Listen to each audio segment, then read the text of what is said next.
everybody, this is Freddy with Freddy Can Fly.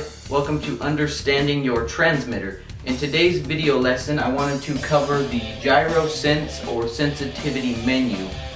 The primary function of this menu is going to be to control the rate and the heading hold mode gain values for the rudder on your RC helicopter. So with that being said, let's go ahead and take a look at how to enter into the menu, and we'll take a closer look at all this lettering and stuff I have behind me. We'll explain it, that way you can understand and use the menus appropriately. Okay, so in this video we are going to be using the Spectrum DX7 transmitter.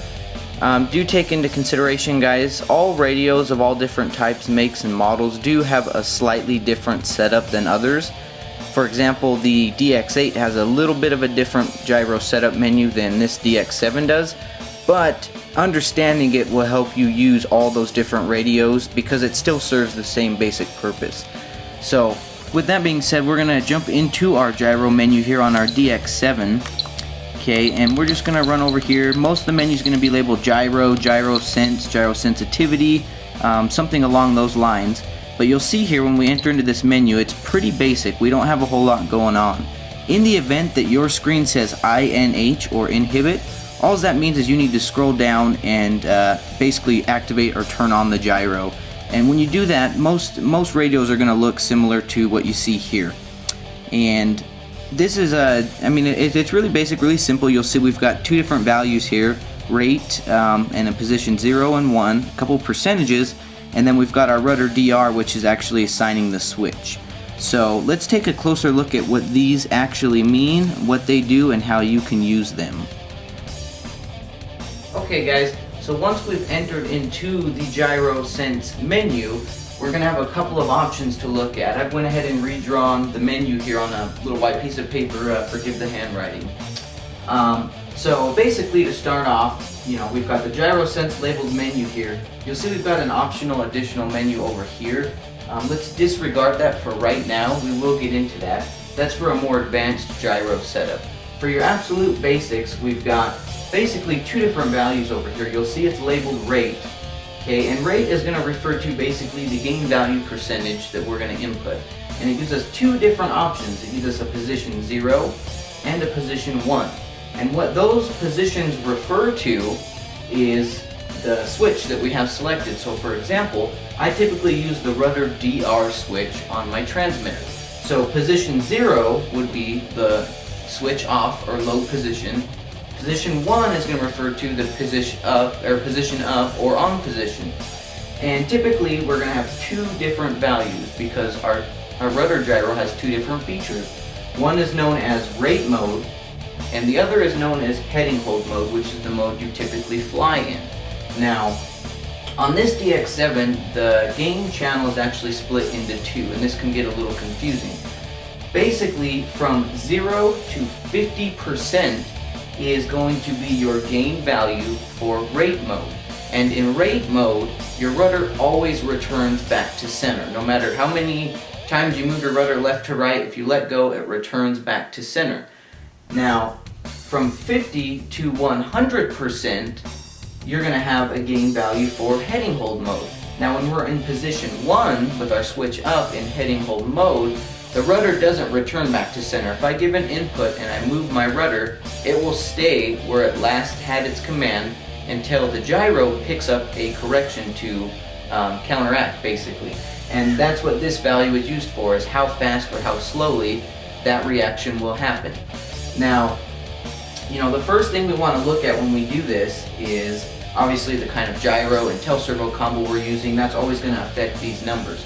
Now, on some of the newer radios like the DX8 and the Futabas, they actually give you a full 0 to 100% for both rate and heading hold mode. So it's a little bit different, but typically for rate mode on this, you're actually going to be in the negative values. And let me actually fix that real quick. Sorry, this is going to be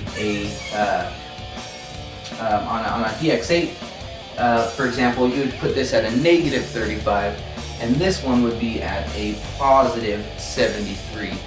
Or on a DX8, you'd be like a positive 35. So they do get a little bit tricky, guys. Just realize on the DX7, the channel's split in half, whereas a DX8, you actually have a full 0 to positive 100 and 0 to negative 100. So enough about that.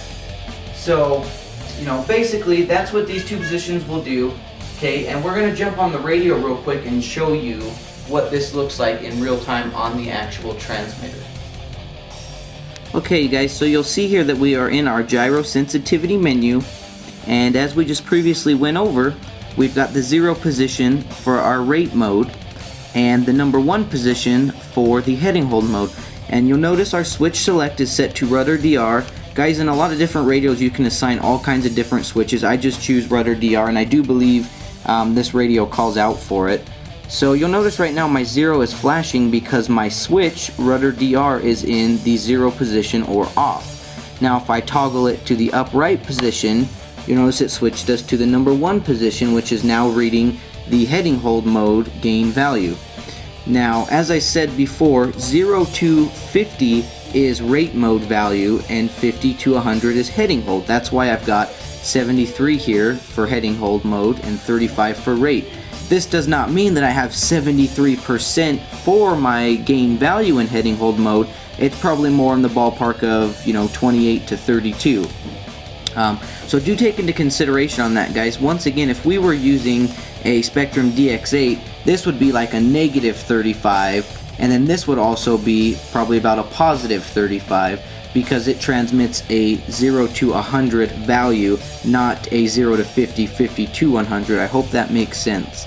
But using this older style of DX7 radio, that's kind of what we have to work with. So, and that's really all there is to it, guys. Like I said, when you toggle your switch, you know, if we go between 0 and 1, this allows us to know that our switch is working and that it's selecting the inputted values. Now there is one other option we can go for here, and if you're looking for a little bit more of an advanced setup and you use different head speeds frequently, we can actually come over here and switch this over to the auto feature, and you'll notice that it gives us a whole nother selection of options over here. So let's go ahead and take a closer look at this on the drawn up graph, and I'll explain to you what this feature does and what it's used for. Okay guys, so as you noticed in the previous segment, we went ahead and changed this to the auto, and it enabled this whole menu. That's why we've got this written down in blue over here, because it's optional, okay? And I'm not really a big fan of using this. I think it gets too technical and you end up spending more time trying to perfect this than actually flying. But if it does suit your needs, feel free to use it, and this is how. You'll notice that it's labeled flight mode. And what this feature does is it ties a different gyro gain value to your different flight modes. You've got normal, you've got stunt 1, in some cases stunt 2, and then also your throttle hold. So you'll notice here we've got normal, we've got stunt, and we've got hold as it's shown in our actual menu. And you'll notice they all have position 0. Now what this translates to is our actual position 0 over here. So let's say, for example, we used rate mode to do the mechanical setup, 90 our servo, and position our slider in the center, which is where we need to be for our neutral position, and we feel like we don't really need rate mode anymore, which if I were using this option for setup, this is how I would do it.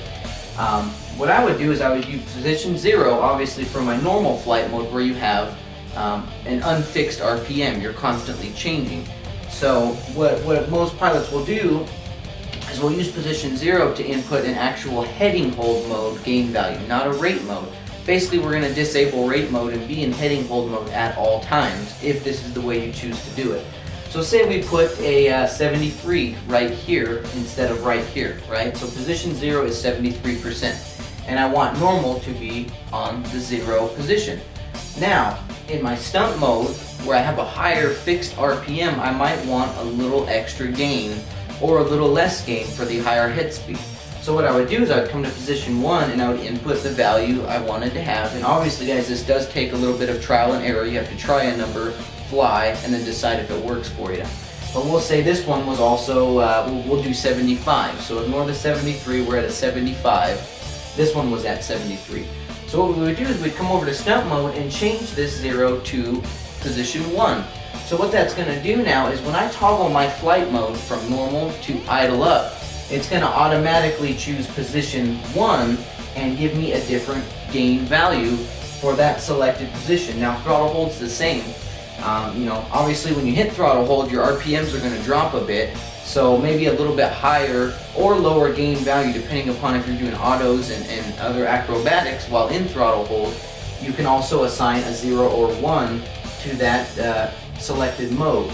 So with the auto feature enabled, you get a little bit more versatility as to what you can do with your gyro gain values.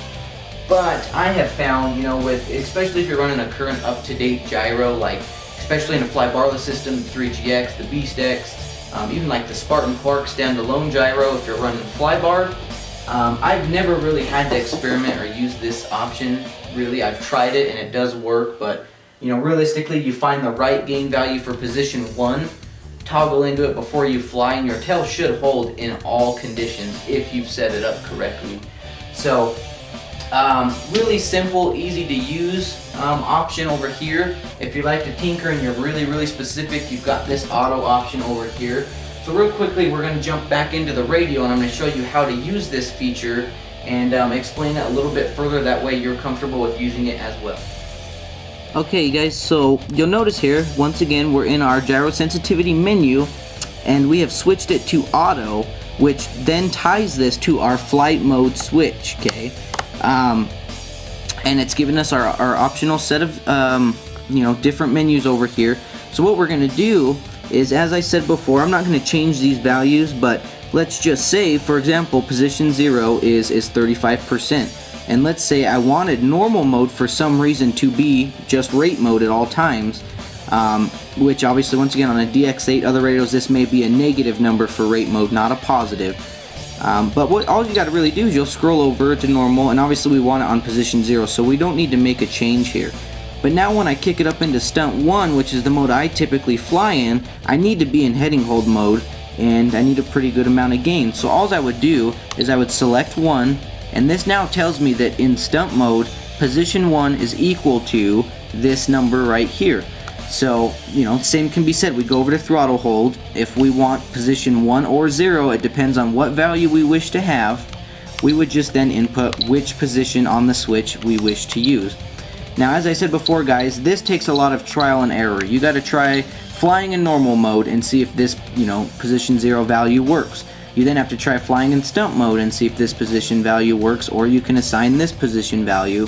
And it basically becomes a, you know, just a back and forth. You fly a little bit, you try, and then you change your numbers, and then you fly and you try and you change your numbers. So for me, it takes, like I said, a little bit more time to do, and it can become a little frustrating if you're inexperienced. So for me, I stick with the basics, and I'm a 3D pilot and it works just fine for me. So I've got my basic rate mode with the switch off, and then I've got my basic heading hold mode value with the switch on.